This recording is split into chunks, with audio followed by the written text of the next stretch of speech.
I'm Steve Blackman. WTF! WTF! Hello, I'm Ross Twiddell from Cultaholic.com. You're my sexual wank pheasants, and welcome to all the WTF moments from an episode of SmackDown Live where there was plentiful, good grappletons. More of this, please. What do you like, you smark? It's not Big Colin. Or I guess it might be to you people who are in the know, like Dave Meltzer and all the supposed experts of professional wrestling. Of course, we all know his name is Big Ass. The Miz can't hear Yanni. Is that supposed to be some kind of insult or something? Dr. Twiddell is here because I bring some science. You only hear what you hear in the Yanni versus Laurel debate because of the way your brain interprets what is an ambiguous noise. And it's also down to your age because the older you get, the less high frequency noises you can hear, which when you think about it means that in 10 years or so, Roman Reigns is absolutely buggered because he will not be able to hear his owner's doggy whistle. Nah, what you talking about, man? It's face to heel. I cannot believe it. The Miz did the cardinal sin. He got the name of Fortnite wrong. He called Fortnite Fortlight, and I cannot believe it. I am triggered so much. So triggered, in fact, that you need to go away, grab 2V channel, head for the bastard border. The end is nigh. The end is nigh. Time to run away. The end is nigh. And because this is surprising news to me, because I always thought that game was called Fork Knife.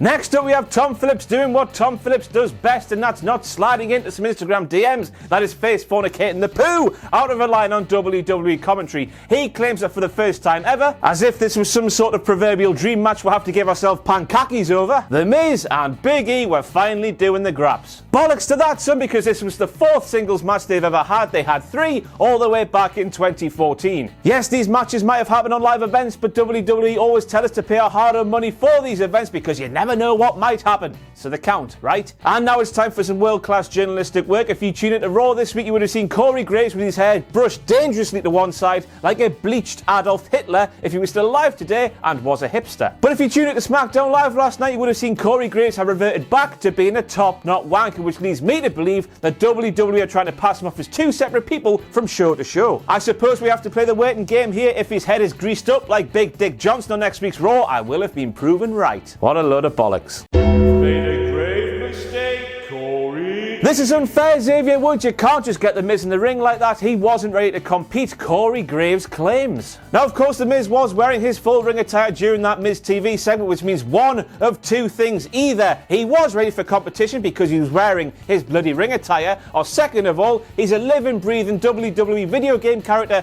from way back in the day who, no matter what they are doing in their life, they're wearing their ring gear. And because there's some sort of disease sweeping through this office, here is the first of 2 wankety wanks. Wankety wank, wankety wank, wankety wank, wankety wank, wankety wank, wankety wank, wankety wank. Yes, welcome to Wankety Wank, the section of WTF moments where, just like on Blankety Blank, where they fill in the blanks, a sexual wank pheasant tweets me with a WTF moment from a WWE show and fills in my blanks because I missed it. And I'll give him all the credit because I'm a lovely boy. Thank you to Paul Daly for pointing out that Tom Phillips cannot read, presumably because he's got a massive stiffy in front of his face on an aeroplane. Made a grave mistake, Corey. I fancy myself as a broadcast journalist in my own right. Corey Graves blarts out there, aye pal, I fancy myself as a Calvin Klein underwear model in my spare time.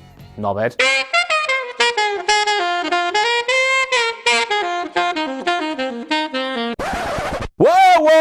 Whoa, get out of my dreams. I know, your mind went to some very troubling places when Kofi Kingston replaced Xavier Woods on commentary and then claimed that not many people can tell them apart. It's with good reason, though, that Kofi brought this up because Topps Cars labelled a card of Xavier Woods doing his finisher with the name of Kofi Kingston. Topps are racist numpties? Maybe, because it might have just been an honest printing error, but still, you should pass it on anyway. And I've just had it pointed out to me as well off camera by editor Richard Tubman that TMZ did exactly the same thing, so while we're here, TMZ are racist numpties. Maybe.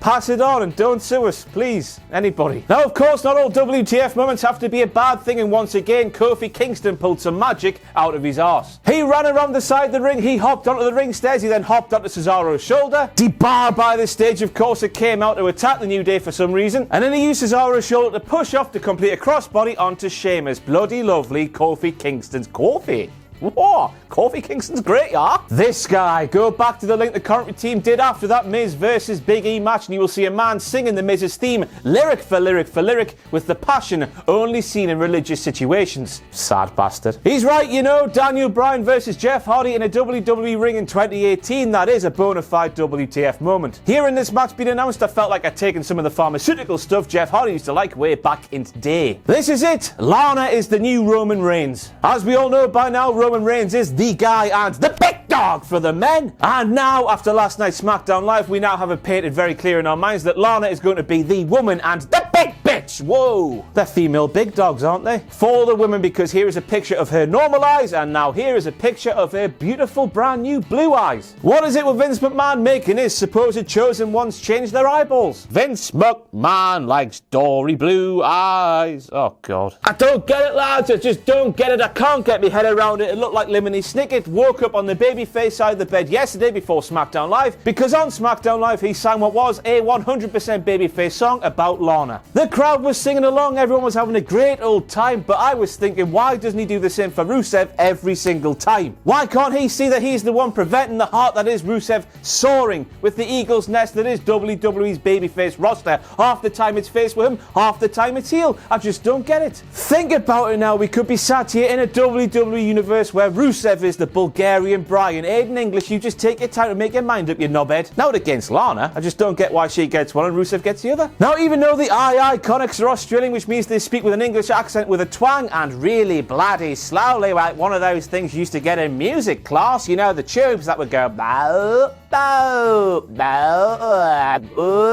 I'm gonna die alone. A man from the crowd finds the need to shout, "I can't understand you" at Billie and Peyton. How? Made a grave mistake, Corey. Now go back to the seconds after Billie and Peyton's little horrible song on last night's show and you will hear Corey Graves say, what do you mean just her? It's not her, Corey Graves, it's her. Yes, I will do anything to get that clip in my videos. I love Jake Hager. So 2 moves is all it took for Lana to win her first singles match in WWE. I told you, blue eyes and you push the moon like the big dog, whether you like it or not. But it's a shame they had Lana celebrate with Aiden English so heavily, because a couple of weeks ago on SmackDown Live they heavily hinted that Lana was trying to oust Aiden English from Rusev Day. It's a shame they forgot about that.